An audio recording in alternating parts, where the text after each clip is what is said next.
Today we're with Dr. Lappert, plastic surgeon, Navy pilot, but he hasn't finished high school yet.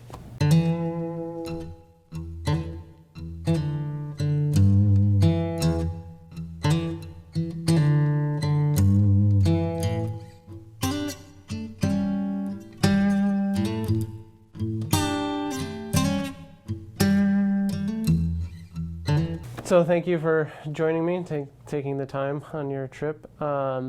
So I guess for the audience, like, what's your next big goal in life? What's the next thing happening? Well, there's several things happening right now, Dominic. One is, of my 6 children, I have one remaining at home. He's a senior in high school, and launching John Paul out into the great wide world, of course, is top priority right now. And then winding down the pace of my surgical practice, because the next really big thing that's going to happen is my ordination to be a deacon in the Roman Catholic Church, something that Patrice and I have been working at for the last 5 years. So that's going to be a transformation, really. It's not a, I couldn't put it in the category of a career change, because it's an ontologic change. There's something that's going to take a pretty radical turn here in the next couple of months. So, you know. And when does that happen? December 7th. Okay. Yeah, so that's just about, 6-7 weeks away. Yeah.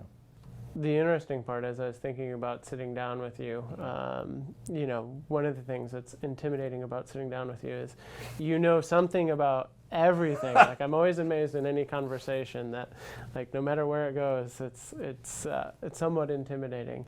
But you've gotten here on a pretty long journey, right? So you grew up Jewish, Right. became atheist, somehow ended up coming to the Catholic Church, Right. and now we're going to become a deacon. Right. Alongside that, you were in the Navy, fighter pilot, and became a plastic surgeon. Right. Those don't typically, I don't know many people that fit those categories. It's kind of been a circuitous route to where we are sitting here today, Dominic, but yeah. So how did all that happen? let's go back. Yeah, let's start early on Okay. and kind of take us on that journey Okay. of how we're. Well, it kind of really begins with the fact that I'm an immigrant, okay, because I wasn't born in the States, I was born in Venezuela. And the reason that happened that way was because my parents met in Venezuela. Neither of my parents were from South America, but they met in Caracas. And my mother, because during the Second World War, she had been conscripted into the service of the king and had been posted in Kashmir, India. And at the end of the war, they sent her to the consulate in Caracas. My father, meanwhile, Jew from Prague area. Basically, he and his sister and his mother had to flee for their lives. They went to France, where he volunteered for the Free French Resistance, and they made him an anti-tank cavalry officer. You can kind of get an image in your mind of what it's like to fight panzers from horseback. That didn't go real well, but he managed to evacuate his force to Martinique, and then he had to leave the French army because the Vichy had taken over, and they were persecuting Jews as well as any Nazi ever could. So he wound up in Ecuador and got into the distilling business, and then went to Caracas and got into the liquor business. That's where he met my mother. They had 4 children, and then moved to the States in 1960. So you can kind of picture the whole thing, you know, refugee Jew basically, and his Irish Catholic wife. And my mother, God rest her soul, she left the Catholic Church very early in life for reasons that are not real clear to me, but she embraced Judaism, and so we were raised nominally Jewish. I wouldn't call us observant Jews, but culturally, certainly, and intensely culturally, because of the history of the family's persecution. Most of the family was murdered, other than my father, his sister, my grandmother, and I think one other relative, my Uncle Paul. So there was a real strong sense of Jewishness, even though we weren't particularly religiously observant. You know, I was never bar mitzvahed, you know, or anything like that. But So what age did you move to the U.S. then? moved to the States when I was 5, turned 6 about 3 months after we got to the States. Okay. Yeah. So do you remember that? Oh yeah, I remember it all very, Really? very, very clearly. Absolutely, yeah. I always wonder with my little kids, like, you know, they're in that range where I have a few memories, Sure. and I'm always kind of like, what of this will they actually Sure. remember and Yeah. take in? So it's always interesting. And it's surprising sometimes what captures a child's memory and what just goes unnoticed. You know, it's kind of unpredictable. I think that's kind of how their personalities are formed in a peculiar way for one child and not another. You know, but yeah, no, I have distinct memories of coming to the States and living in New York in 1960 with my grandmother, and then the flight out to San Francisco, because that's where I pretty much grew up, in the Bay Area. Okay. In San Francisco. My father had liquor stores in San Francisco back in the 60s when San Francisco was a blue-collar city. And yeah, very fond memories of that. Is that what brought him to the U.S.? Was the liquor business? It just It was actually the fact that politically, this might come as a shock, but Venezuela was politically unstable. okay. Yeah, that hasn't changed. Yeah, so my father would have been perfectly happy to stay in Venezuela because he did well. Political turmoil never bothered him, but my mother was very anxious for us kids, and she thought it would be best if we moved to the States. Okay. And you know, for our education and everything else. And there was already a U.S. connection with my grandmother because she was traveling back and forth a lot already. So, Okay. yeah. So then you moved to the Bay Area, and it's blue collar. So it's not what we think of when we think of San Francisco today. Yeah, exactly. Yeah, because San Francisco changed about I want to say 1966, 67. They changed the laws governing architecture in San Francisco. You know, after the 1906 earthquake, they didn't allow buildings to rise very high. Well, that changed, and then suddenly skyscrapers started going up downtown. Well, my father had this liquor business in the financial district. The financial district then was, I mean, the tallest building in San Francisco. I remember as a kid, my dad said, hey, we're going to go to the top of the Mark. The top of the Mark Hopkins Hotel was the highest point in San Francisco. And now the average office looks down on the Mark Hopkins Hotel. And, yeah, you know, so. But yeah, so the city changed dramatically in the span of about 3 or 4 years. And that was about the time the Summer of Love happened, and all the hippies moved into town, and then all the bankers moved into town, and the city changed from what I remember as a kid. But The only thing I know about your story really in San Francisco, well, two things, is that you washed dishes or did something at a restaurant where Van Morrison would play, and that you lived on a boat. yeah, well, so about 1968, we moved to Marin County, Okay. just north of San Francisco there.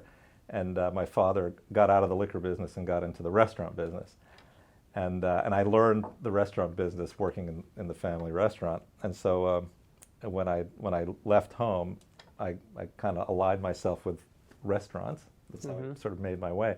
And I got affiliated with a bunch of guys who started there's no other word for a hippie restaurant. It was in Fairfax, California, the Sleeping Lady Cafe. Okay. It was a cooperative, you know, in the collective hippie kind of way that everybody dreamed would be the ideal way to live. And it just happened that in Fairfax, about 4 doors down was a little place called Caledonia Records. Caledonia Records was a record store that Van Morrison set up so that his parents would have something to do. Oh, okay. So Van Morrison's mom and dad would be selling records down the corner there.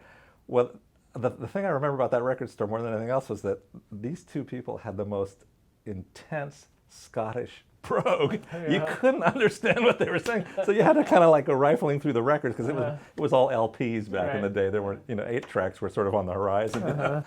But during the lunch hour, sometimes he'd walk into the restaurant with his saxophone and maybe some other side musician, and they'd play during the lunch hour. He'd sing and play a sax and stuff like that, and then disappear. A very shy man, by the way. Really? Yeah, when he's not on stage, very shy. That's the thing I remember most about him.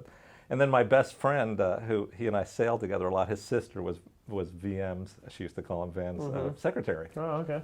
So the house I grew up in, Grace Slick, was about 4 doors up the street, and my good high school friend lived down the street from Jerry Garcia and half the guys in the Grateful Dead, and I also remember my little brother Benny got slapped in the face by Janis Joplin one day. Really?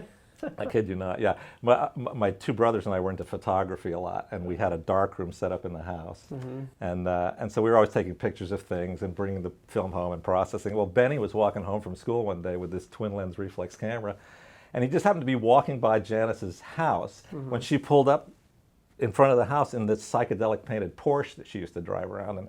So he snapped a picture of that, and she jumped out of the car and snatched that camera out of his hand and pulled the film out of it and smacked him on the head. It was the most disturbing thing I ever heard. But anyway, so he's sort of a third-degree Janis Joplin relic because he got slapped.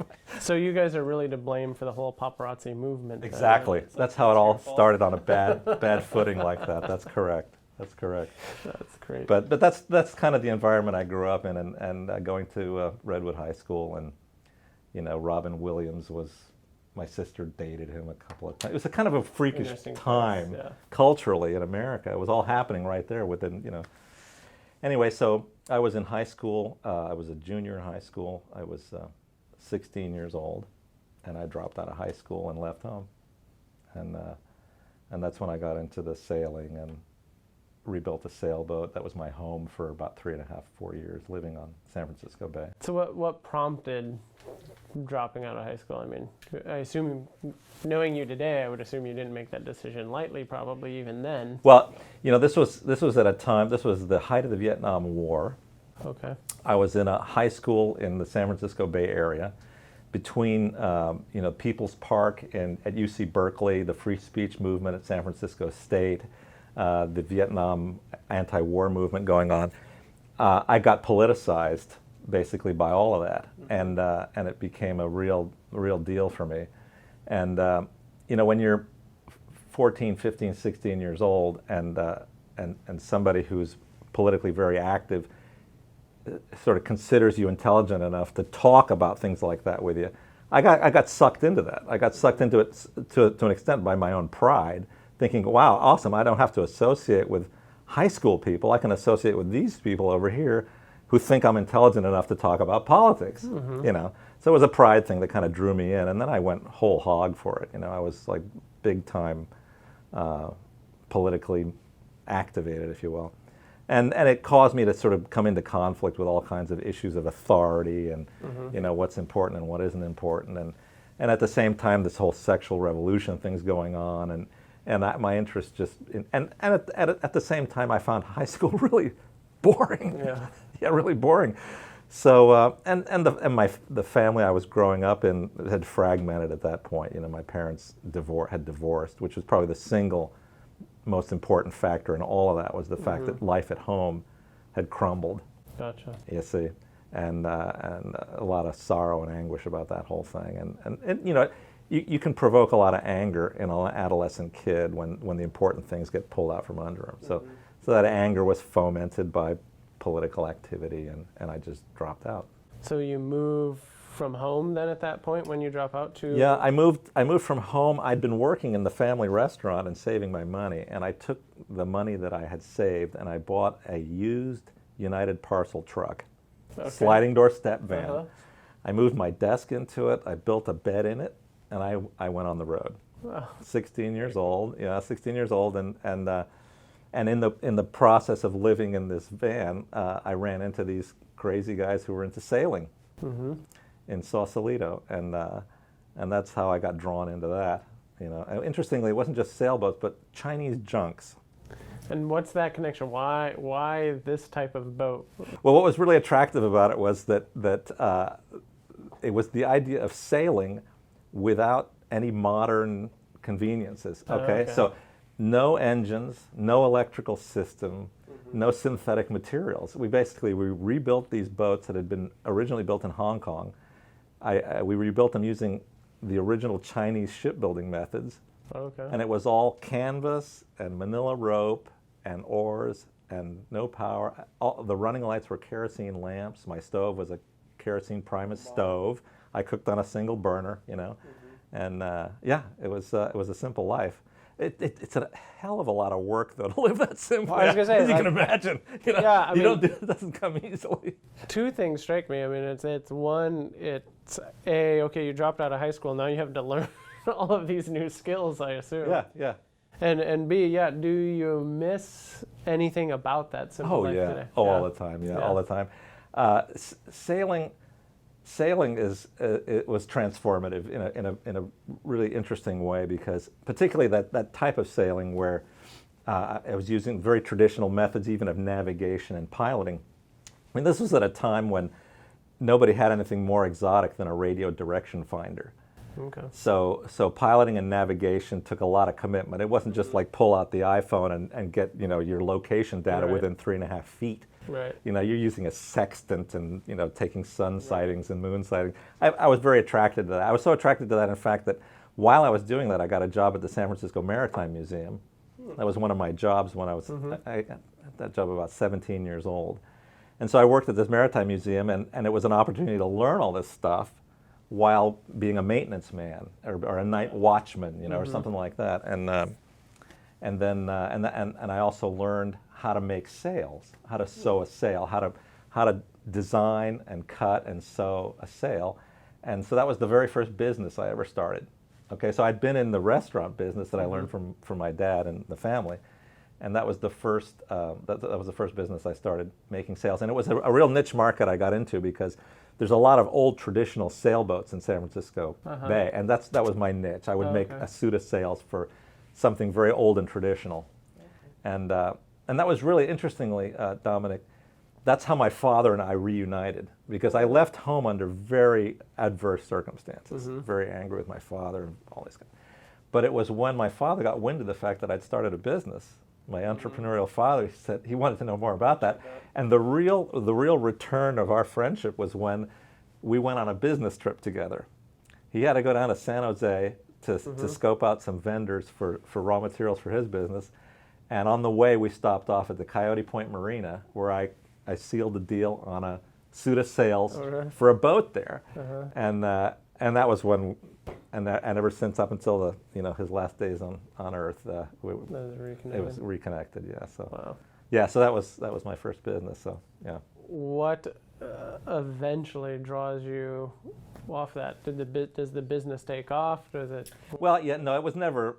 I was never going to be listed on the Dow Jones Industrial Averages. And that was your real goal, right? So. Yeah. No, it was. I was pleased to be able to, take the earnings for my business and buy like new woodworking tools and, pay my slip rental on my sailboat and things like that. I was totally happy about that. But really, what happened, as you can imagine, is now I was about 18 years old, 19 years old at that point, and a woman comes into the picture, and there's a whole backstory there too. When I dropped out of high school, I continued to go back to the high school on certain afternoons just so that I could visit with my old marine biology professor.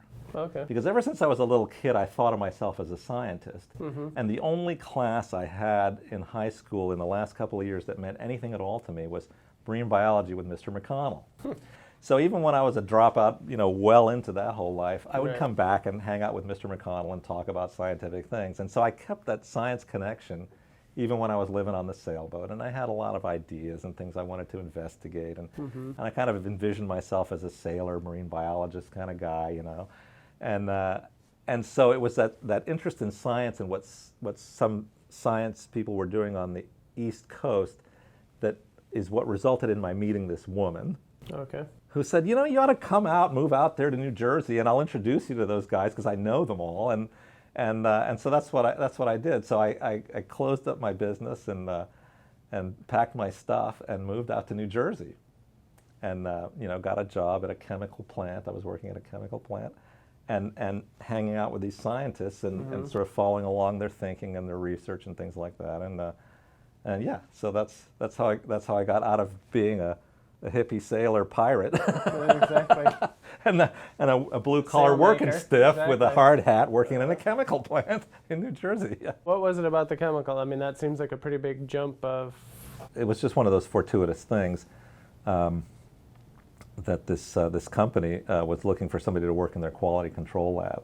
And they weren't looking for somebody with a degree. They were looking for somebody, I guess, with enough aptitude that they could train on the basics of how to do quality assurance for these adhesives and sealants, and mostly for the automotive industry. And that was just interesting to you because of what they were working on? Or? Yeah, I liked working in laboratories. I mean, that marine biology thing and stuff I kept contact with. So I had this outside interest of science, and I got a job in a scientific kind of thing. And so it was an attractive thing to me, and the pay was good for a young man with no obligations. And it was kind of an interesting turn in my life, because here I'd spent the last I guess 4-5 years living in the countercultural hippie kind of world of the natural-ish kind of world, and now I'm working in a heavy industry, wearing a hard hat, and league night bowler. I'm bowling with the guys, and I had a shirt that said Pat on it, and steel-toed safety shoes, and I thought that was kind of cool. The thing I most liked about that life was having a sense of myself that I wasn't stuck running in a particular channel, that I could move among different people and have a happy life, and learn something from and grow in all different kinds of circumstances. I thought that was probably the biggest step to adulthood that I found, that I wasn't locked into some very narrow thing, that I could live and work among all different kinds of people. So there was nothing necessarily about the lifestyle, the hippie pirate lifestyle, that you didn't like. It was just this became. There were certain things I didn't like about it. Yeah. The superstition. Yeah. I found the superstitious thinking of that. It's hard to call it godless, because it's not really godless, but it's a very superstitious view of supernatural realities, and having that scientific bent, I found that really repulsive. Yeah, that makes sense. Found it really repulsive, and because what had happened was, about the time I got politicized and dropped out of school, I was an avowed atheist at that point. And did that come about because of the politicizing, or is that a combination of the politicizing and your home breaking up and kind of just? I would list them in that reverse order. That probably at the top of the list of things that determined my atheism was the fragmentation of the family. Because I can tell you this, from the time I was about 5 or 6 years old, I had a very consistent prayer life. Even though the family was not religiously observant, I had this sense of God, primarily because my mother had given that to me. I ran into some significant difficulties when I was about 6 or 7 years old, and in an effort to help me out, my mother gave me this prayer book. It's the Union Prayer Book, which it's in Hebrew and in English, and I took that book and I kind of leafed through it for a while, and I got a couple of prayers out of it that was a regular thing. Every evening I would have this communication with God, and we would talk over all these people in my life, and all these things. So I had an abiding sense of God, but that evaporated in a very short time when the family broke up, and certainly the politicization just went hand in glove with that whole thing. Yeah, so that was one of the things I had trouble with the countercultural world, was its superstition. And this vague sense of deity that. So you really are kind of in the opposite world then, when you put the hard hat and steel-toed shoes on. Yeah, yeah, exactly. It's very different there. So the guys that, like my best friend in the lab at Essex Chemical was a guy, Michael Barry, who was the typical Irish Catholic working guy with this collection of 45 rock and roll records, and drank too much and. Kind of thing, and his religious sense was a very cultural Catholic thing, right, sort of akin to my cultural Judaism that I grew up in, but yeah, it was a very different life, but one of the things that happened then, though, was I was working the graveyard shift at the plant, and I started to have this sense that if I kept at this, that it wasn't going to end well. You know what I mean? It was going to dead end somewhere that I didn't want things to dead end in. And so I started taking night classes at NYU, of all places. Sort of community college level NYU night classes thing, mostly sociologic kind of stuff, and it was just kind of an opportunity to go into Manhattan too. But talking to these scientist guys that I'd come out to sort of tail, they said, Patrick, you really need to go back to school. Right. Yeah, and so I working graveyard one night at the plant. I started sort of mulling over how in the heck am I going to get back into school and go to college, because I didn't have a high school. I never finished high school. I left when I was 16, and I more than a year's worth of high school work to complete that I never finished. So that was an interesting story. So how did you? How did that happen? How did you get back into school without having high school? Well, so I decided that the cost of college being what it is, that because I was still a resident of California, that I would find out what it would take to get into the University of California system, what I would have to do, to complete the requirements to enter. So I sent off for the application materials. That was back when you'd have to wait for the mail to show up with things, So I'm sitting, working graveyard, sifting through these application materials for the University of California, and I noticed this paragraph in there that said, application by exam scores alone, okay? And so I go reading through that, and basically what it says that if you asked the University of California to look at your application and not look at your high school transcripts, they'll do that for you, but your scores in the SATs and the achievement test had to be up at this higher level. So I thought, well, that's what I'll do. I'll gun for these board tests and do it that way. I think they tacitly assume that there's a high school diploma in there somewhere, but you're just asking them not to look at the transcript. Right. Yeah, so I just proceeded on as if that were the case. Right. And so the funny thing, so I had to take those SATs and the achievement test on a Saturday morning like everybody does, but it happened on the Saturday morning when my girlfriend's sister was getting married, right? And so I went and took those tests at the local high school in New Jersey in a three-piece suit. Yeah. You're So really these kids see this guy who looks a little older than the average high school junior. I come walking in a three-piece suit and take the test. Yeah. Nice. Yeah, pretty funny. And interestingly, was after I took that test in the three-piece suit, the next stop was the first time I had ever been inside a Catholic church. Oh, really? Yeah. It was Mary Becker's wedding. Gotcha. In Keansburg, New Jersey. Yeah.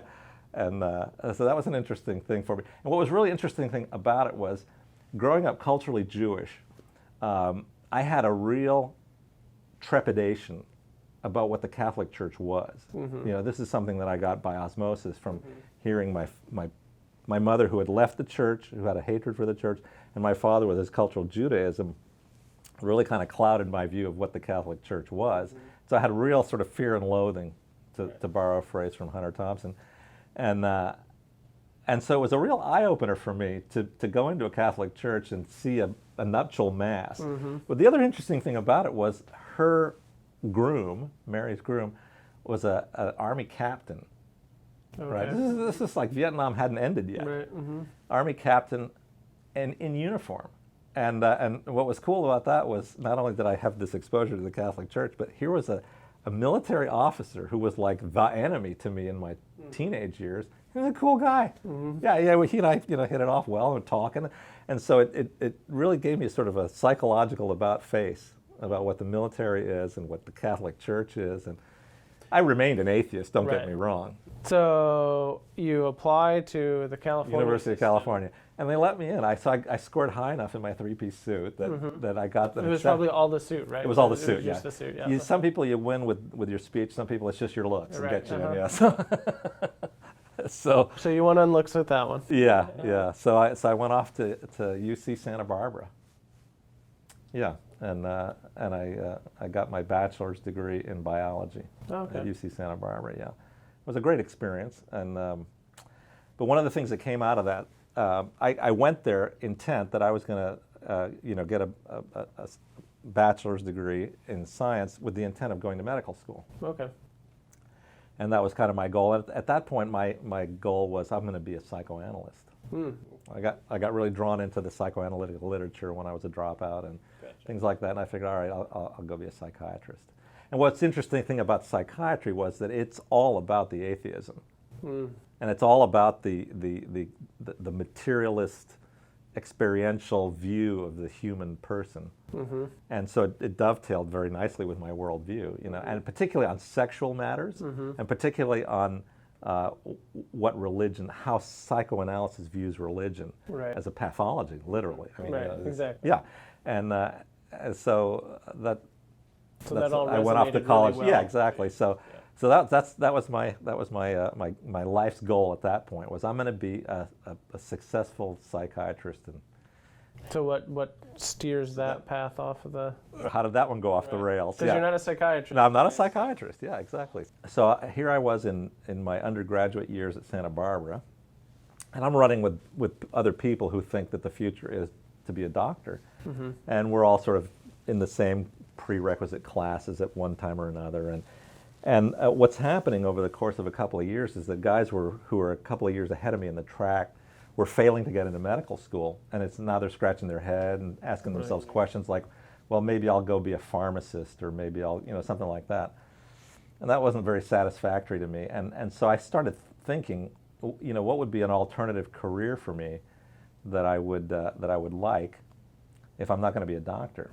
And ever since I was a little kid, flying airplanes was like top of the list. I mean, it's nice to be a doctor, but it's good to be a doctor because you can buy an airplane. Right, exactly. Yeah, exactly. So I thought, well, the best place. Meanwhile, my older brother was an enlisted man in the Navy, working at Miramar. When Miramar was a naval air station before they gave up to the Marines. And so while I was in college, Mike invites me down, to spend a weekend in San Diego, and he takes me out to Miramar on one of his working days. And I'm hanging out with him in the squadron spaces.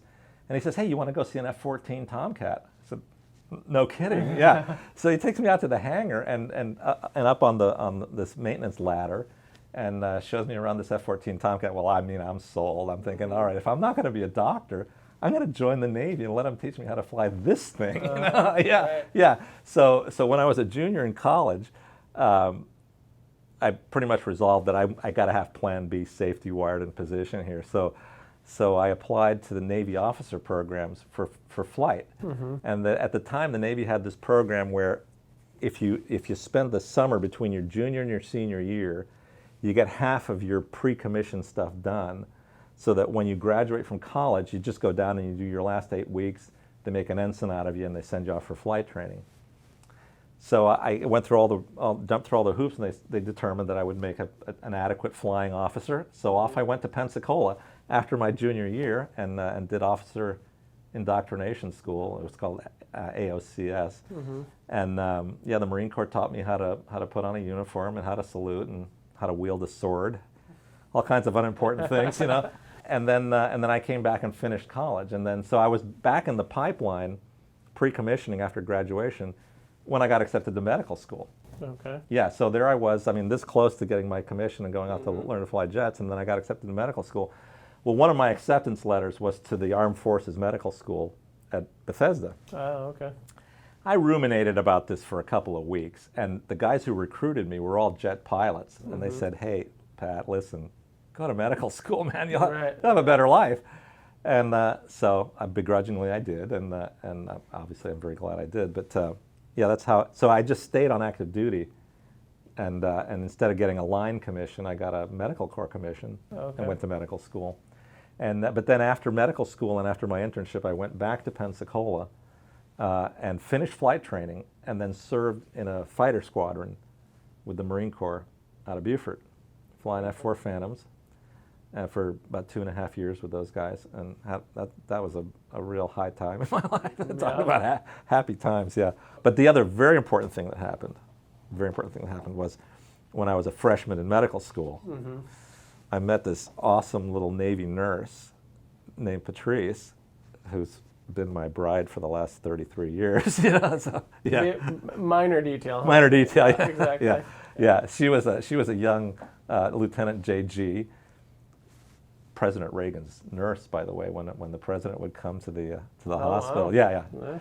And so we got married when I was in medical school there. And so you met her in Maryland originally, Yeah. She was a newly minted Navy Nurse Corps, Lieutenant J.G., and I was a lowly piddling ensign in the medical corps. And she was working at the Bethesda Naval Hospital, that's where the medical school is. It's right next to the Bethesda Naval Hospital. So we met there, yeah. If I remember right, there's some story, though, about how you finally won her over, which involves coming back to California. Well, I was smitten by her from the moment I saw her, and I was annoyingly, inviting her out on dates and things like that, and she would agree to go and then not show up, and I'm free to say that, by the way, because... Anyway, so finally, I guess one time she was just short of things to do and saw me sitting in the officers' quarters there and said, hey, you want to go to happy hour? It was like a Friday afternoon or something. So we went over to the O Club and had some drinks and got to talking. Well, she had been avoiding me because she thought I was one of those medical students who, like silver spoon in the mouth and went from, high school to college to medical school and expected the world was going to be basically handed to. And she was avoiding medical students, which is a reasonable policy. Right. Yeah, sure. And but then we got to talking about her life story and my life story, and we're so much alike in so many ways that so. Now, don't you come out to San Diego and do another trip with her as well? Yeah. So we'd been dating a little bit, and it seems as though things are definitely heading in the direction of marriage. And so the summer after my freshman year in medical school, the Navy sent us off to have experiences in the fleet and do various things. So I got this assignment at Miramar Naval Air Station working for the physiology training unit. And basically the job is you teach pilots how to survive in the water after ditching an airplane, and land survival things and all these kind of things that aircrew have to know if you're going to fly in combat jets. So I had that job, and while I was doing that, I invited Patrice out to California so that we could go up and meet my family. Mm-hmm. Yeah, so she came out to Miramar, and we drove up the coast to San Francisco, and she got to meet my mother and father and my siblings, and we had a grand time. I borrowed my brother's motorcycle. I took her for a ride in the wine country. Nice. Yeah, she's an exciting date, Patrice is. Yeah, I mean, anybody who'll get on the back of a cafe racer and go up through the wine country, yeah, she's the best. Yeah. You end up doing a lot of work with the airmen, the guys that are piloting stuff that you kind of wanted to do. Right. Doing that, was it ever hard? Was it ever difficult? Like, I really, did you ever have the doubts of, I wish I would have just went and become a pilot? Or? Oh yeah. Oh, I mean, it was such an annoying thing to be a medical corps officer at a naval air station when all the other guys of similar rank are basically in the pipeline to fly jets. And what's interesting too is that I ran into a guy who he and I were in AOCS together at Pensacola, and he was in the pipeline to go fly F-14s, and I'm in the pipeline to go be a gynecologist or something. It's like yeah. And so definitely I had some doubts about my career choice at that point. But what's interesting though is that years later, that same guy, he had washed out of F-14 training because he couldn't bring the jet aboard the carrier at night. Mm-hmm. He tried and he just couldn't get the airplane on the boat at night. Mm-hmm. And so he washed out of fighters, and he went off to medical school. And he went to the same medical school I went to, but he was about 4 years behind me. Wow. Isn't that funny? Yeah. Here I was envying him all along. He wound up being an ophthalmologist. Great guy, absolutely great guy, but yeah. Well, that's a cool story. Yeah. So you finish up medical school then, and it sounds like you're about to get married. Actually, we got married when I was in my second year of medical school. And in fact, just at the end of the second year of medical school, and then finished up medical school, and then Patrice and I went out to Oakland, California, where I did my internship at the Naval Hospital there, and then it was after that internship that I went to Pensacola and finished up flight school and all those things, and that's when we adopted our first child. Was when we were in Pensacola. Okay. We'd been married at that point. We'd been married about 4 years and no kids, and a whole series of events conspired together that our oldest son came into our life, Daniel, and that was obviously a huge game changer to not only be married but to be a father. Mm-hmm. Another transformative moment. Right. Yeah, it completely changes the way you do business.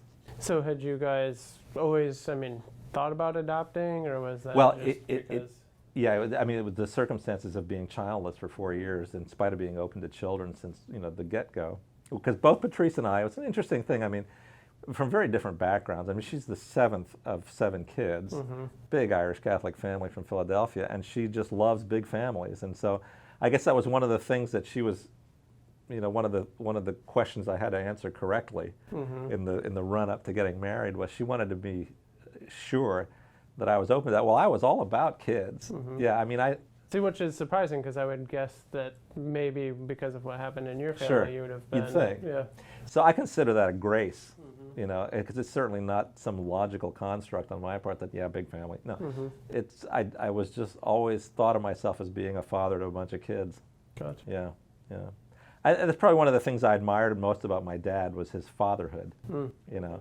in spite of the fact that things didn't go well in the family, his example of being a father is with me even to this day. You know, so Patrice and I were both all about having a bunch of kids. What happened was, so we got orders after Oakland. We got orders to Pensacola so I could go, you know, back to flight school, and we had this house in Pensacola, and it's a typical military move. We're in this house; it's completely empty because our household goods haven't arrived. You know, they're, you know, going through, you know, who knows where. Right. And so we're sitting around there, and every day we call, and you got to hang around the phone because they're going to call any minute and say, "Hey, your household goods will be there at 3 in the afternoon." Well, meanwhile, I had to go to the base because I had a job. I had, you know, go training.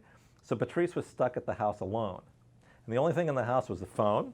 She's waiting for the moving company to call, and a phone book. And she, like 3 days, 4 days, 5 days, nothing's happening. She's hanging around the house, and so she thought, gosh, you know, I wonder what the adoption process would be like. Let's say, you know, what if we were to look into adoption? So she decided to see what kind of adoption agency. She's expecting that she and I were going to have a conversation about adoption. So she opens the phone book and finds Catholic Family Services or something like that in Pensacola, and just calls to get some background information, because we'd been hearing by now all along that, yeah, if you want to adopt, you're going to spend a couple of years working at it and have, you know, endless disappointments, and don't think anything's going to happen quickly. Right. So she calls the Catholic Family Services there and to inquire about adoption. And they say, well, this is the requirements, and you got to come to these group meetings, and you got to have this and that and the other thing. And, you know, the next opportunity for you to come and join that process would be in about 6 or 7 months. So she was kind of disappointed by that whole thing. And then that same day they call back and go, hey, you know what, we had a cancellation, we got an opening. Can you and your husband come to the first meeting, which will be, you know, 3 days from now? Yeah, so that started this process that, to give you the kind of the short answer, is that within 3 months, Daniel. Wow. Yeah, really? It was ridiculous. Yeah. Wow. Utterly ridiculous, yeah. Wow. Yeah, and what's important about that is that it had Catholic written all over it. I mean, all the paperwork had Catholic written all over it. I'm still an atheist, by the way. But there was just no doubting that there was something sort of paranormal going on here. You know what I mean? Right. Yeah. This is not something that could be easily explained by, you know. Right. Yeah. And so that kind of got filed away in the back of my mind, this linking of two things. Yeah. Well, three things, actually. The great grace of having a child, but that in all of that is Catholic, and something ain't totally normal about the way this all happened, you know? So you talk about that experience a little bit. I know for me, when, you know, when Kate got pregnant, it literally wasn't until the week before she's supposed to have the baby where it's finally like, oh, this is real. Like, and I had 9 months to prepare for that. So talk about 3 months and then becoming a dad like that quickly. Like that seems shocking to the system in many ways.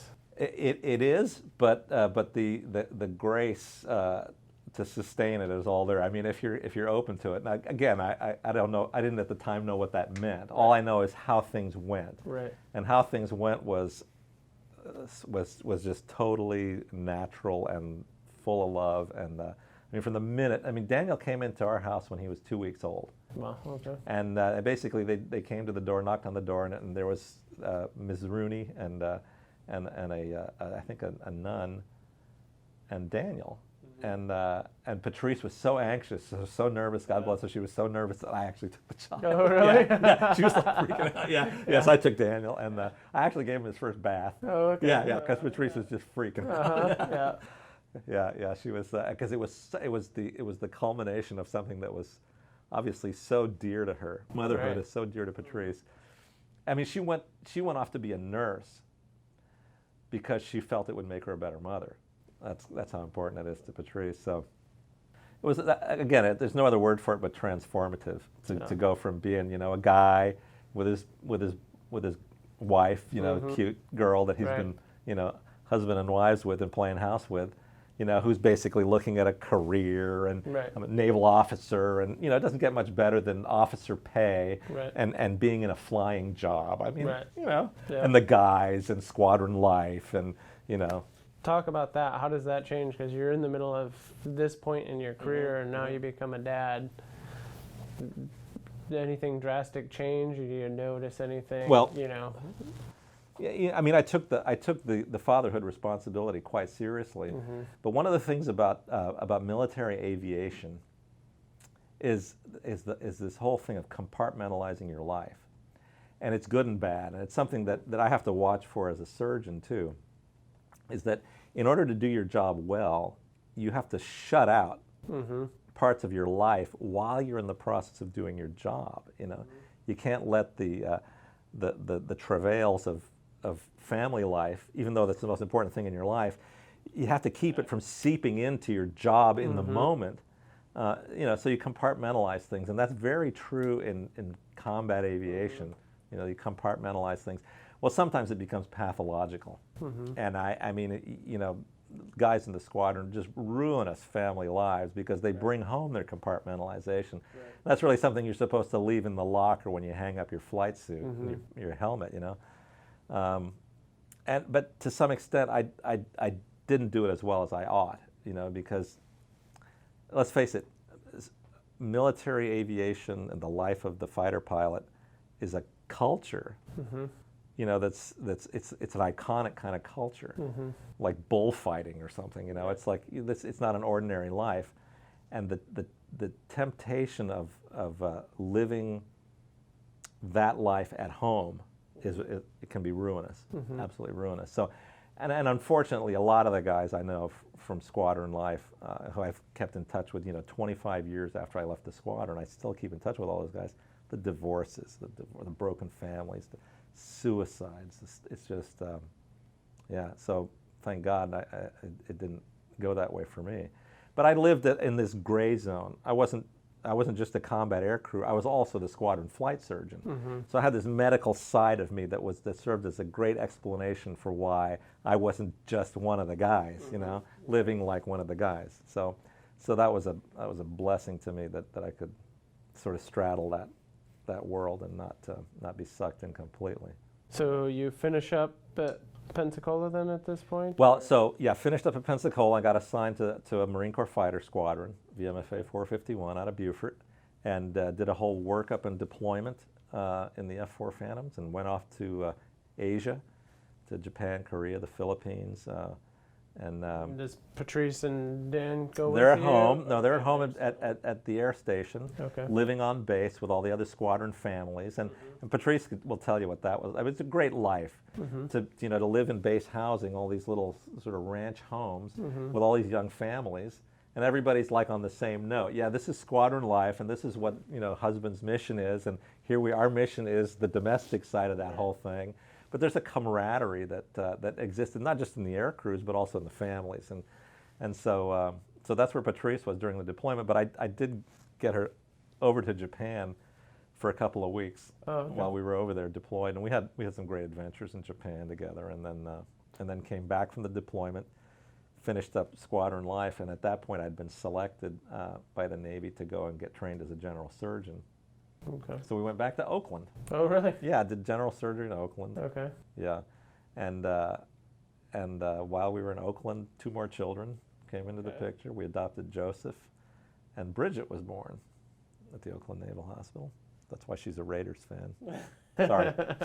We'll no, she's not. We'll edit that out. We'll edit that out. Yeah, no, she's not a Raiders fan. Thankfully. So talk about that. So I assume Joe doesn't come along as in the 3-month window that Dan probably does. Joseph came along after several disappointments. We were again always open to children, but still no children by pregnancy came along. And one of the characters that we met at the Oakland Naval Hospital was the senior chaplain there, Father Joe Ferraro. And one of the interesting things that came out of the adoption of Daniel in Pensacola through Catholic Family Services was that I made an oath. The biological parents of Daniel asked that he be raised in the Catholic Church, which for Patrice is an easy thing because she's a cradle Catholic.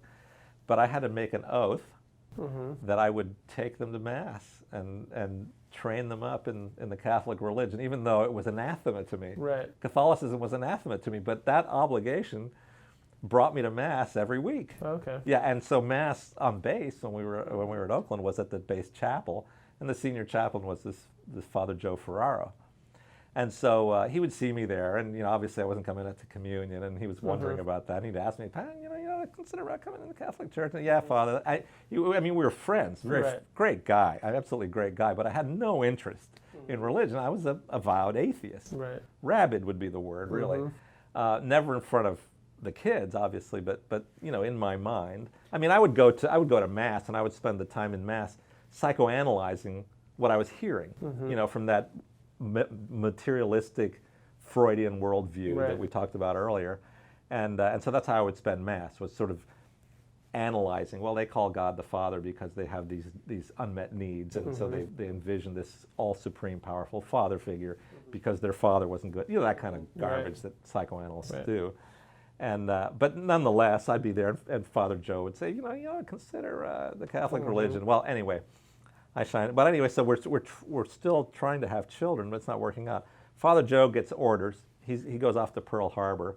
He's a senior chaplain at Pearl Harbor, and while we were trying to have children, we sent out adoption letters. These letters like, "Hi, we're a young couple. We have one child. We'd really like to grow our family," kind of the picture and the whole thing. We sent these letters out to every OBGYN doctor I knew in the Navy, and all the chaplains we knew. Well, one of those letters went to Father Joe.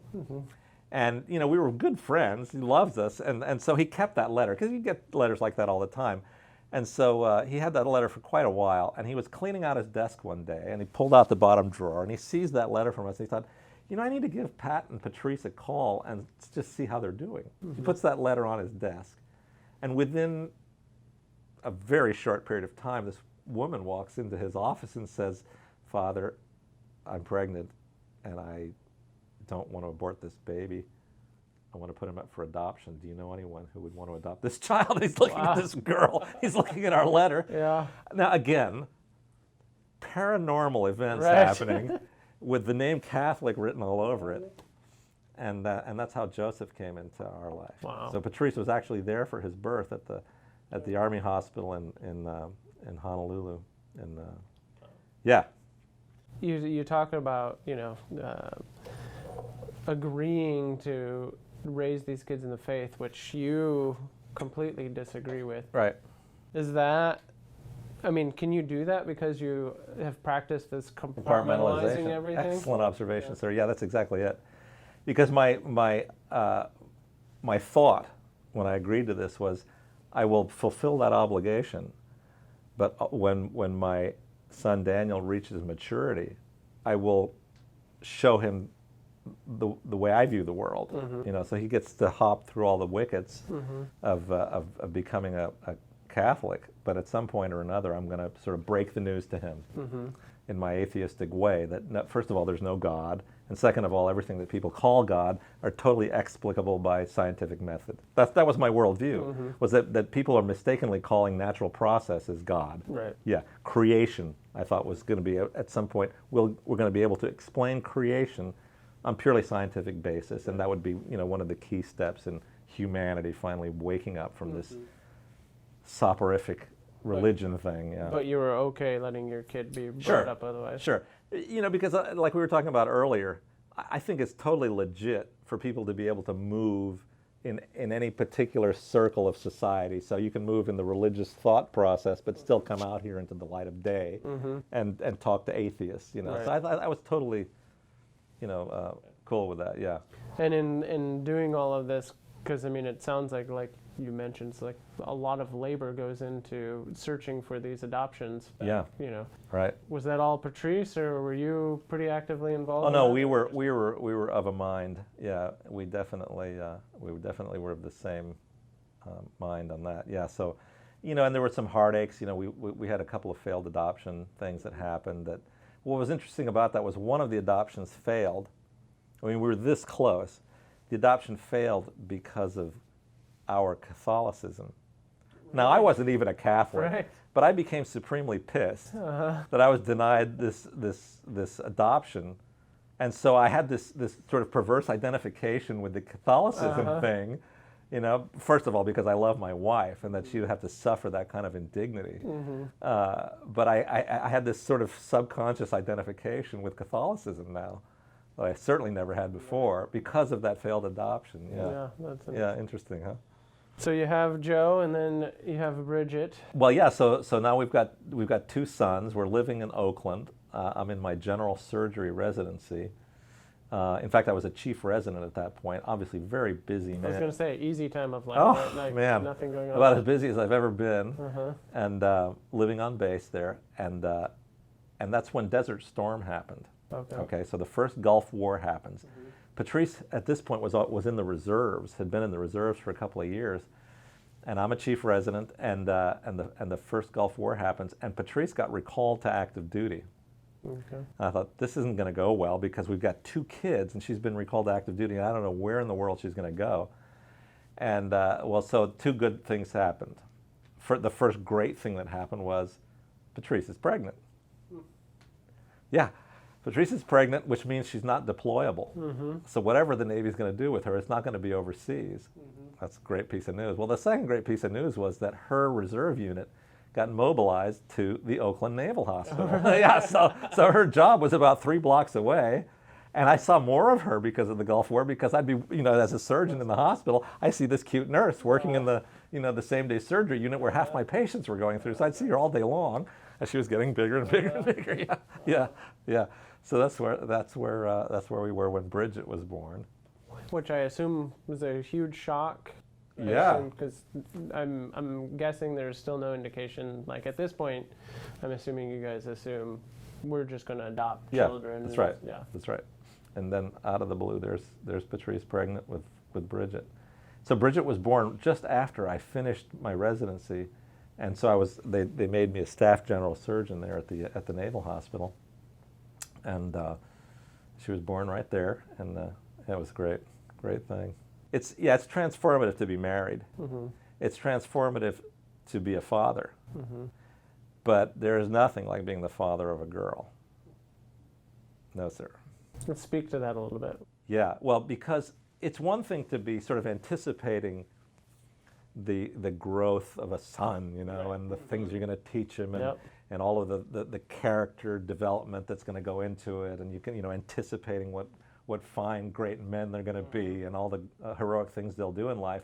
And it's quite another matter when the person is a little girl, where the life goal. I mean, I'm kind of old school on that thing. I never thought of my daughters thinking of them, well, she's going to go on to be a fighter pilot, or she's going to go on to be a physicist or a captain of industry. No, I thinking of her as she's going to grow up to be like her mother, my wife. And and the most important thing there is that she's gonna be somebody's mom one day, and I have to protect her for that moment, and that worked out pretty well, by the way. Thanks to you, of course, exclusively. Yeah, that worked out real well. But so it's transformative in a different way because it brings out in you an aspect of your manhood that is not, it's more of a protect. It's like you're protecting civilization at that point. You're not protecting some cultural thing or some professional thing. You're protecting civilization when you're raising daughters. Yeah, no, I've found the same thing. I mean, because my 2 oldest are boys, and it's much more of the. Yeah, exactly. This is fun. This is exciting. Devour life. And I'm much harder on them. Because of that. It's like I have these expectations, and you should be able to do that. Whereas with the girls, it's much more like, no, I have to protect you, and have to, and those jokes about sitting around with a shotgun when those first dates. That's not a joke to me. No, it's when and so now I actually have 3 daughters, but the joke is. Yeah, not only are you cleaning the weapon when the young man comes calling, but usually you want to, hey, great to meet you, and I just would like you to know that I don't have the least fear about going back to prison. Yeah, but anyway, so daughters that's transformative. It's Now you have a daughter. You're so we got 3 kids. Surgeon. General surgeon. Yeah. So I had determined pretty early on in my surgery training that I wanted to be a plastic surgeon. Why? Why plastic What surgery? drew you to that? Several things. One, because plastic surgery is such a diverse specialty. Right, because I think most people have a... Yeah, most people think of, breast augmentations and nose jobs. But plastic surgery, when I'm telling people about it, when I give lectures and stuff like that, I like to make it easy. Plastic surgery is surgery of the skin and its contents. Easy way to think about it. Yeah, so there's really no aspect of the human person that a plastic surgeon can't be involved in. Mm-hmm. From neonates to the very old, reconstructive to cosmetic, functional surgery, hand surgery, cancer surgery, all kinds of stuff. Mm-hmm. And that was really attractive because, I don't know, it just was very appealing to me. But the other thing that was appealing about it was the ability to live independently. It's possible, although it's gotten harder and harder with time, it's possible to live a very independent life as a plastic surgeon. You can be a solo practitioner if you're willing to tailor your professional life to achieve that goal. You can be, a big-time team player. You can be at a university practice. You can be doing, military surgery like I did for many years as a plastic surgeon. And that was also very attractive because this is something I got from my father and my father's experience with partners. Mm-hmm. I don't know how many times he told me that, man, if you can run your business on your own, it's the best way to go. Mm-hmm. If you keep it within the limits of a family, mm-hmm. and with you in control of it, that's the way to do it. Yeah, it's ideal. And so it's hard to do that as a general surgeon, hard to do that as an orthopedic surgeon, hard to do that as a brain surgeon. But as a plastic surgeon, you can. You can do that. You can have a storefront plastic surgery business. Mm-hmm. And that's what you do. That's what I do essentially now, right? That's right. Mm-hmm. That's right. Yeah, and I mean, many years I spent in a teaching university level practice, big department, and that kind of thing. I had that. It was great. Mm-hmm. But man, I'm happy to be alone and unafraid, as they say. Yeah, just hanging my own money out there at risk, mm-hmm. but living life independently for the sake of my family. Mm-hmm. And so that's really where the practice is now. I mean, that practice exists to support 3 families, my family and the families of my 2 nurses. Mm-hmm. And because of the independence of the thing, we can run the schedule any way we want. So if one nurse has to get to a Little League game, we'll work the schedule and make that happen. Gotcha. You can't do that in a group practice. You can't do right. that in university practice. So, right. Yeah. So that's one of the big draws, is creating the family life. Huge draw, yeah.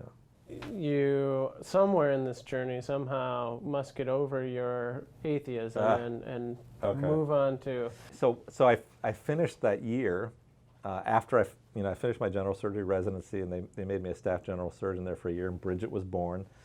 But what was happening in the background as well was I was applying for residency training in plastic surgery. Okay. And part of it was finding a program that would have me, and the other part was getting the Navy to agree to pay for it. And so both of those things worked out, mm-hmm. and we went off to Memphis, Tennessee, to the University of Tennessee, so I could be trained up as a plastic surgeon. Okay. And so the 5 of us, Daniel, Joseph, Bridget, and Patrice and I moved to Memphis.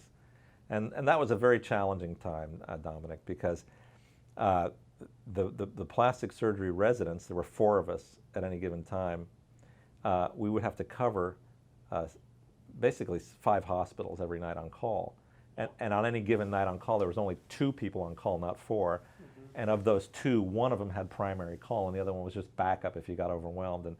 And it was a sign of weakness if you had to call the backup, because that person needs their sleep. Don't mm-hmm. annoy them. So basically, every other night call, and every 4th night, you were it for Memphis. Now, to say that Memphis is a violent city would be a gross understatement. Mm-hmm. The amount of mischief people visit on each other in Memphis is stupendous. And so to be on call at night was a very taxing thing. Facial trauma, limb trauma, gunshot wounds, baseball bat assaults, the whole thing.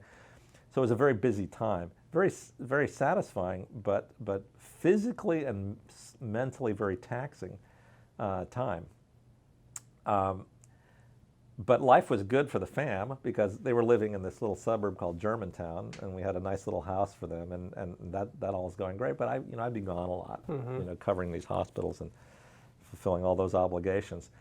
But one of the most interesting things that happened in all of that was that my running mate, the person who was in my year group, Diane, she was from Savannah, Georgia. Brilliant, lovely person, very intelligent person. Very much admired Diane. We would have to meet for grand rounds with the chief of the plastic surgery service every Wednesday morning. And she and I would meet up every Wednesday morning about a half an hour early so we could have breakfast and talk about the events of the day and the state of the world kind of thing. And philosophically, she and I were like peas in a pod. I mean, how things should be done and what's important, what's unimportant, and things like that. Brilliant, brilliant woman. Well, one day, I was in the resident clinic, writing some notes or something, and Diane was in the room next door. And I was overhearing a very heated argument that she was having with one of the attending surgeons. And her position that she was taking was the position that sacred scripture is inerrant, the inerrancy of sacred scripture. And I'm listening to this conversation, I'm thinking to myself, Diane Bowen is about the smartest person I know. And she's taking this position that the Bible is inerrant. And I thought, well, isn't that the most peculiar thing I ever heard, And what was really galling about hearing that conversation, though, was that growing up in a Jewish household, there is nothing that is as satisfying as giving somebody a good argument. I mean, getting into the argument with somebody, obviously you do it with decorum, but get in there hammer and tongs and exercise your intellect and go win an argument, And I'm thinking, I can't even get into this conversation because I don't know the first thing about the Bible. I had excused it in my atheism. I had excused it as mythology. But I couldn't get into the details of the proposition, is it inerrant or not? And I thought to myself, I really want to have that argument with Diana because I love the woman and I really value her and admire her intellect. I thought, I just need to straighten her out, right. And so it happened that weekend, we were going on a little family vacation to Middle Tennessee, and we were staying in this place called the Casey Jones Museum or something like that, and our hotel room was a railroad caboose. And we're staying in this railroad caboose, and there was some real quiet time there where the kids were napping, and I wanted to read something. The only thing to read was a Gideon Bible. There's a Gideon Bible in this place. Yeah. And so I thought, well, I can prepare for the argument that I'm about to have with Diane. And so I thought, well, how do you approach this? And I started reading, sort of begin in Genesis kind of mentality, which obviously turned out to be not the way to do it. But the other thing I decided to do was I wanted to hear the arguments about Christianity. And so because I was covering all these hospitals in Memphis, I would listen to Christian radio in the car while going from hospital to hospital. It was this constant round robin around Memphis. And I'd be listening to Christian radio and listening to these televangelists talking about Scripture. I thought, well, I'll get to hear somebody expounding on Scripture. I'll listen to their argument, and then I'll go read it and I'll debunk it. But what that got me into was a daily discipline of getting up early, half an hour early, to read the Bible because it became part of my preparation, if you will. And I would read the Bible for half an hour every morning before going into Memphis. You can see where that's going. Just to prove them wrong. Just to prove them wrong. Talk about a proud man. Huh? Exactly. Yeah. Pride will drive you to do all kinds of important things that you don't even realize you're doing, right? Yeah.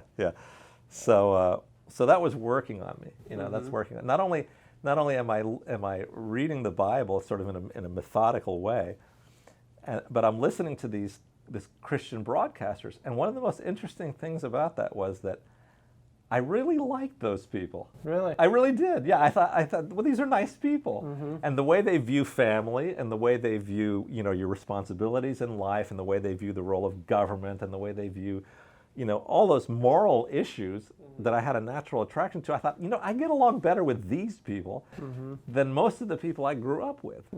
I would rather spend time talking to these people than the people I grew up with in Marin County, and anyway.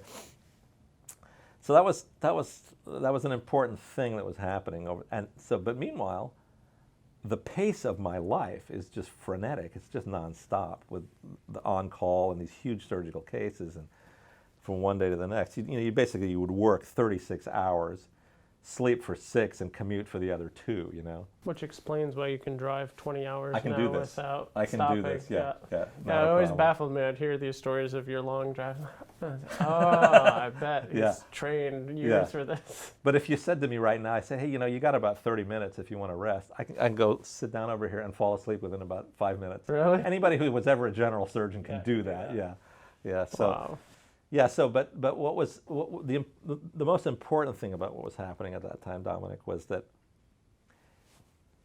here I had been in this professional journey since I was about 19 years old, and on the graveyard shift in Essex Chemical Company in Sayreville, New Jersey, and now, here 20 years has elapsed since that graveyard shift at Essex Chemical, and now I'm within about 5 months of the end of my plastic surgery residency. So it's like the full flower of my education and training. 4 years of college, 4 years of medical school, 3 years as a flight surgeon, 5 years as a general surgery resident, 2 years as a plastic surgery resident, and I'm seeing the end of it, and I had this overwhelming feeling of, well, now what? It was like the fulfillment of all these professional goals and ideals, but it had been robbed of its savor. Well, in retrospect, I have a sense that happened to me by God's providence, because there was certainly plenty to be satisfied with, obviously, to have a life, to have a profession, certainly, but to have a family, right. To have 3 kids, and all that. But something happened, and life had lost its savor, and it was becoming such a crisis that over the course of all of these months of being on call, I was really being ground down to nothing, basically. That I became suicidal. Now, if you stepped outside of that and you said you have absolutely nothing, you could pretty much say that to anybody. The whole idea of suicide, as Chesterton says, is a complete betrayal to your loyalty to humanity. Yeah. But there's no other word for it, but I was becoming suicidal.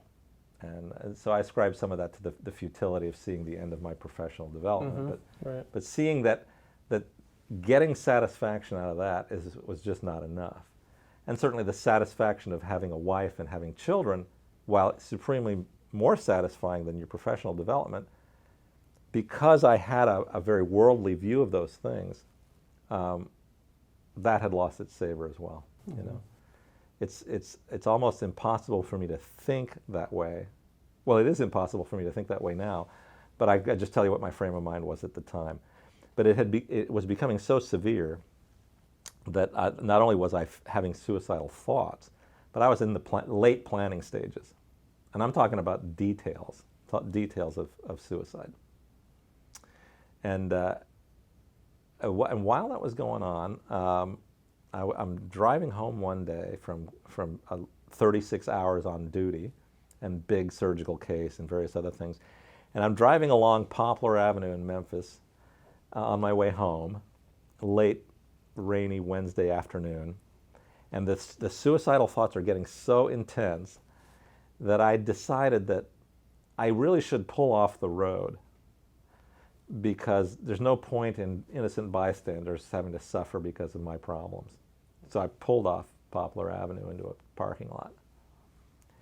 And I'm sitting in this parking lot for easily 15 minutes before I realized that, hey, I'm sitting in a church parking lot here, Not only am I sitting in this church parking lot, it's a drizzly Wednesday afternoon, late, There's no other cars in the parking lot. There's no lights on in the church, nothing. And I had this peculiar motivation to go inside that church. And I walk over to the door, which ought to have been locked, and it wasn't. There was like 6 doors along the entrance to the church. All of them are locked except the one I tried. I tried the door and it opened. And I looked inside. There's no lights on in the place. No lights. Just these dim, sort of safety light kind of lighting in there. That's really peculiar. Again, Catholic, paranormal, all these things. Anyway. Tying together.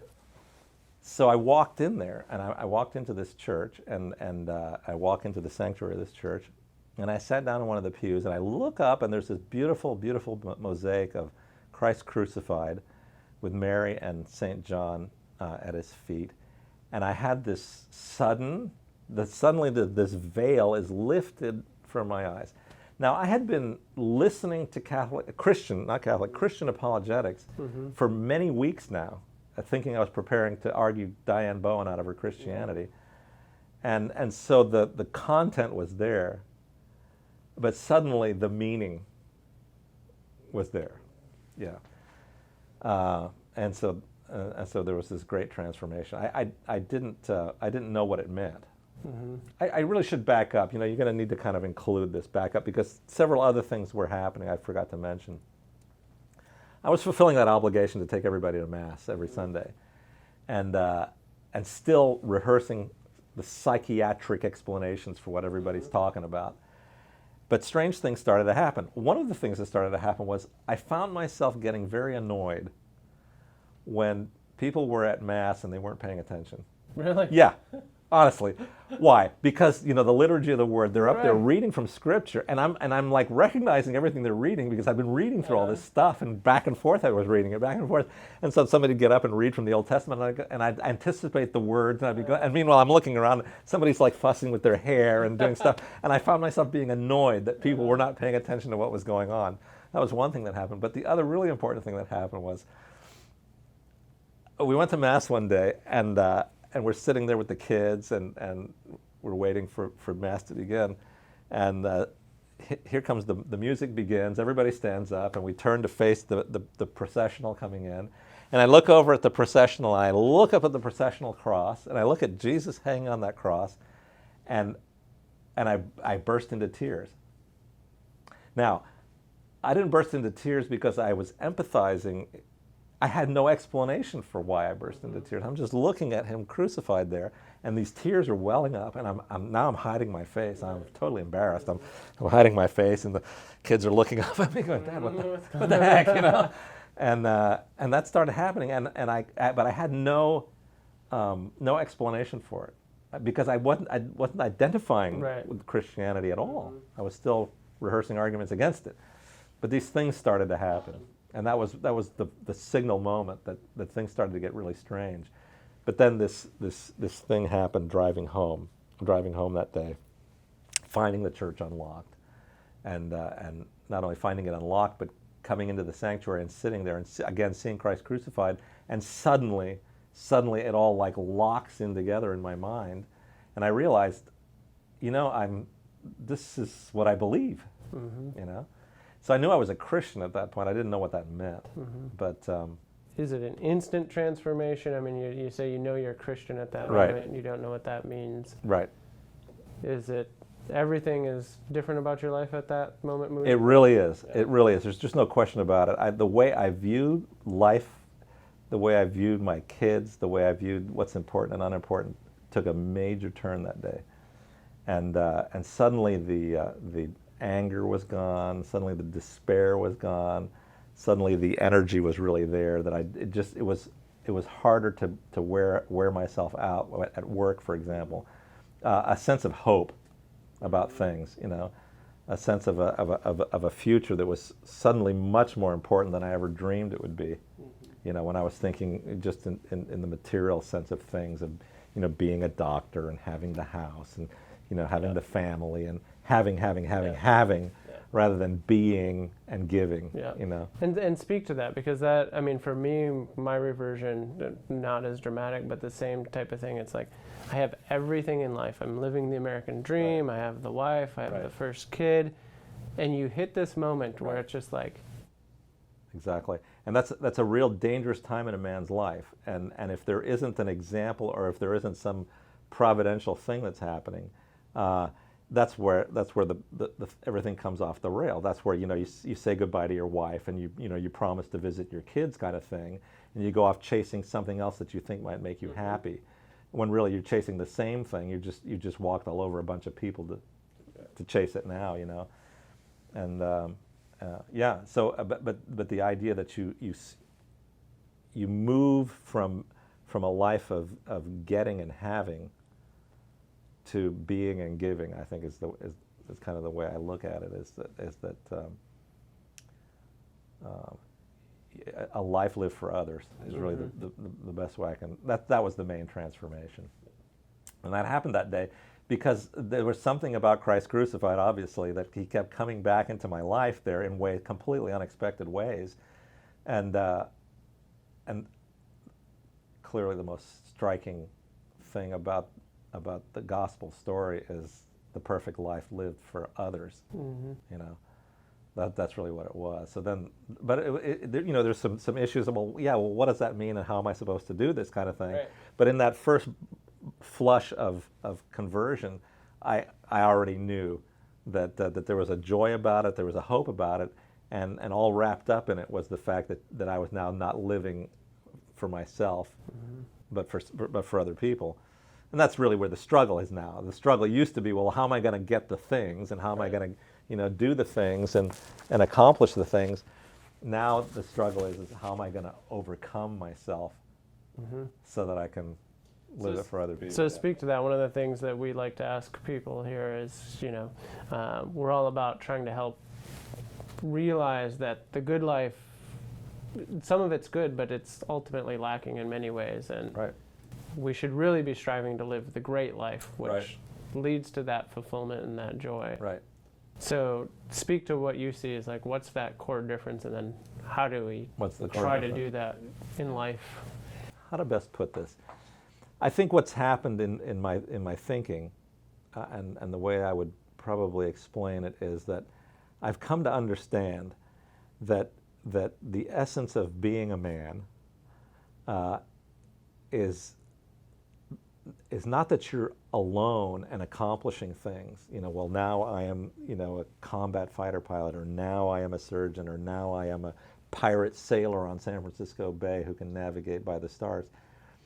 It's that in our essence, we are a community of persons, and that the essence of that is a life lived for others. And if you're not doing that, the happiness won't be there, because you're denying the most essential aspect of what it means to be a man. I mean, what we talked about earlier, the way that having a daughter transformed me, was that it put that at the forefront of my mind, that it's no longer teaching a bunch of young boys how to be men who go off and do things, but that you must live for the sake of this little person, your daughter. That was the first inkling I had of it when Bridget came into my life.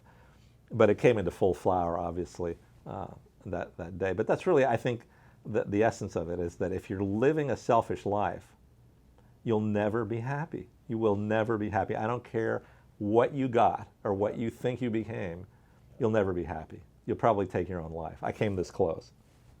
I came that close. It's a supernatural thing, and I'm going from the example of my own life. Who, you want to talk about an undeserving person, who would willingly mock the life of, just even the explanation of the life of grace was some subject of derision for me. I would go after people. I mean, if they weren't friends of mine and people start talking to me about God and grace, I would make sport of them. Just make every effort to take apart their argument in my most argumentative Jewish way. That I learned from my dad, and cynicism and selfishness and all of those things. There's no other explanation for it. I mean, there's sort of a natural explanation, sort of on a tribal level. You can live that community, and many men will do that. They'll get tribal on you. They'll think, well, so I'll be in a motorcycle club, and that will be my selflessness. I'll be the guy who, takes the beating for the rest of the crew, or whatever. Right. But there's that sense that everybody has in them that there's more to it than just yourself. So people will join groups, they'll join communities, they'll join tribal kind of things. But ultimately, it's the family. The family is the unit of that. That's where it comes from, and that's where manhood really resides. It resides in the family.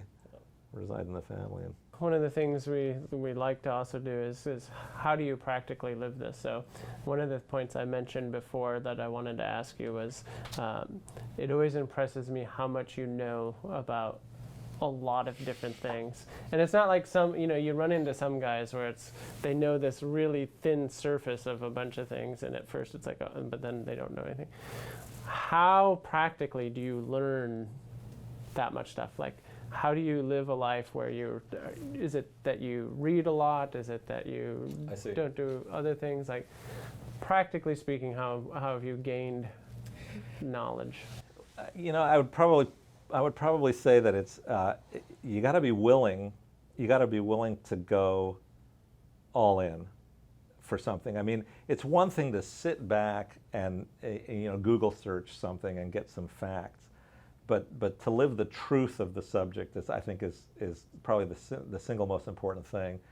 It's not just immersion, but the full embrace. So, for example, the sailing is a good example. It wasn't just that I learned to sail, but I sold my United Parcel truck and put the money into a boat and moved aboard and then got the job at the Maritime Museum and learned all about traditional sailing and just that full immersion and all like that. That's really the way to get expertise in something. Or even when you wanted to refute the Bible, you embraced it. You got to get in there. You got to get in there with your whole self and get your skin in the game. Don't sit back and not make a wager, but put the skin in the game. Yeah. Bring us up to speed. You have the transformation, and today you have your single doctor practice that you run independently, and you're about to become a deacon. Right. So.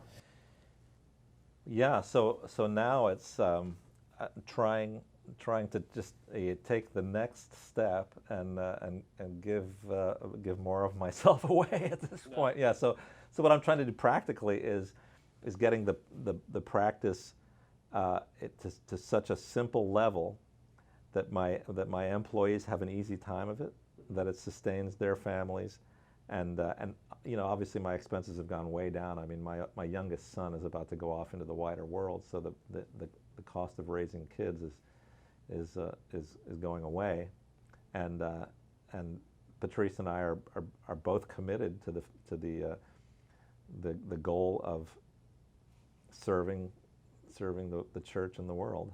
And is that really what drove you to become a deacon, was trying to give more of yourself?